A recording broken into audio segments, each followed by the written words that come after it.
पिलाने आज आम देखा ऑटो साइकल क्या कहती ऑटो साइकल कौटी यूज होची आउ को कॉन्सेप्ट रे ऑटो साइकल काम करुछ। तो प्रथमे आम देखा ऑटो साइकल प्रथमे इंट्रोड्यूस होता 1876 1876 मसीह ऑटो साइकल इंट्रोड्यूस होता। किए आपको इंट्रोड्यूस करते ना जर्मन साइंटिस्ट ऑटो तांको नाँ रे नामित करा जाइतिला ऑटो साइकल टी। ओके एई ऑटो साइकल को आमे कांस्टेंट वॉल्यूम साइकल बोली मध्य कहूचे कौन पाई ना heat addition and heat rejection at constant volume रे होउछ। द्वितीयतः आमे आउ कौन कहि परिबा ना ई ऑटो साइकल कोटी यूज होउछ हमर ना पेट्रोल इंजिन रे ऑटो साइकल यूज होउछ।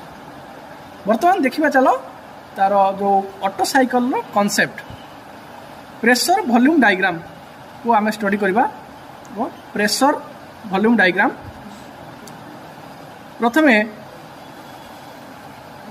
सक्शन होउछ देखो 0 रु 1 सक्शन रे कोन होउछ ना air fuel mixture enter करुच्ची engine cylinder को। तो सक्शन होउछ 0 रु 1 तो 1 रु 2 कंप्रेशन होउची देन 2 रु 3 हमर हीट एडिशन होउछ एट कांस्टेंट वॉल्यूम देन 3 रु 4 प्रोसेस रे कोन होउछ ना एक्सपेंशन बा हमें पावर स्ट्रोक पाउचे। 4 रु 1 रे हमें कोन पाउचे ना heat rejection at constant volume. तेणु आम ये देखिले ऑटो साइकल रो प्रेशर आउ जो वॉल्यूम पीवी डायग्राम रो हीट एडिशन आउ heat rejection at constant volume. तेणु आपको आम कौन कहे auto cycle is a constant volume cycle. आउ ए ऑटो साइकल कॉन्सेप्ट आमर यूज होउची कोठी ना पेट्रोल इंजिन रे। ओके मन रखिलो।